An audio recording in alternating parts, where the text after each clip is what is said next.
Maturity is a product or the byproduct of taking charge of your life. You will reach maturity once naintindihan mo, naunawaan mo na dapat ikaw yung in charge sa buhay mo. Isa sa mga pinaka-importanting desisyon na pwede nating gawin habang tayo nabubuhay is the decision to go from childhood to adulthood. Kapag nakikita natin yung mga bata, nakikita natin yung isang tao na dependent on their parents, dependent on someone na nag-aalaga sa kanila. Meaning, others can decide for them. Others will decide for them. And they will rely on that decision. So, kailangan nila ng ibang tao. Kailangan nila ng bigger person para may mangyari sa buhay nila. For them to move. Ibig sabihin, parang di susi. Kung kailan mo siya sususian, saka lang siya bubukas or gagalaw, di ba? Kadalasan sa atin bilang mga tao, nananatili tayo sa childhood stage kahit na matanda na tayo. People reach 30s, 40s, but the same principle or the same situation applies to them. Na kailangan pa nila ng ibang tao na mag-decide para sa kanila. Na kailangan pa nila na makinig sa sinasabi ng iba bago sila kumilos.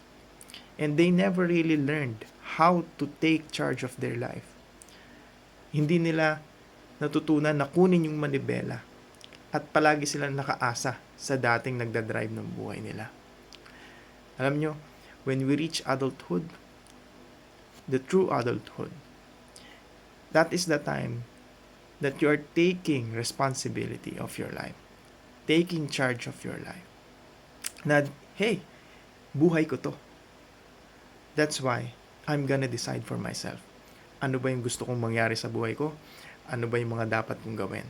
I don't really need or necessarily need to rely on someone na magsasabi sa akin kung ano yung dapat kong gawin. Meaning, hindi mo hahayaan na ibang tao na lang yung magdikta ng mangyayari sa buhay mo. Yes, you can consider what they say, but it's still up to you kung susundin mo yun o hindi. Well, kung maganda naman, sundin mo. Pero kung pangit, or alam mo na hindi makakatulong sa'yo, well, you really need to make your own decision. Palagi nating dapat isipin na, if it's to be, it's up to me. Kung mangyayari yan, nasa sa akin yan. Ikaw yung huling magdedesisyon kung ano ba yung dapat mong gawin.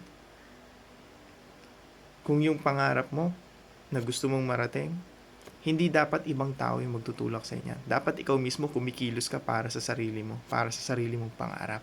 Huwag mo nang hintayin na merong isang tao or dalawang tao or marami pang tao na sila pa yung magsisiksik ng pangarap na dapat mong abutin sa sarili mo. Matuto ka na alamin kung ano ba yung pangarap mo. Ano ba yung gusto mo talaga sa buhay. At tayo, kailangan natin matutunan to reach adulthood and to leave childhood. Alam mo, maraming mga tao na earlier in their life, na-realize nila to. Kaya mapapansin mo yung maturity level nila kahit sobrang bata pa ng edad nila, grabe na. Kung mag-isip sila parang napaka-experience na sa buhay. Daig pa nila yung mga sobrang may edad na. Bakit? Kasi natutunan nila to take charge of their life. Hindi nila inaasa sa ibang tao kung ano yung mangyayari sa buhay nila at kung ano yung gagawin nila. They think for themselves. Ano ba yung gusto ko? Ano ba yung dapat kong ma-achieve? And they act on it. Taking charge of your life means you have to do action. Kailangan mo mag-exert ng effort para kumilos.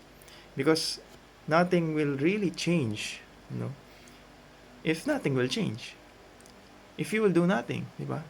Walang mangyayari kung wala kang gagawin. Walang mangyayari kung wala kang babaguhin.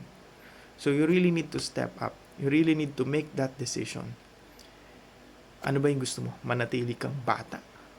O you reach that level of maturity in a sense na pwede ka na rin magturo sa ibang tao na kailangan nilang kumawala from childhood to adulthood.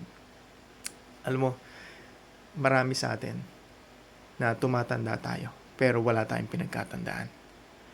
Do you really want na matawag ka na isa sa kanila?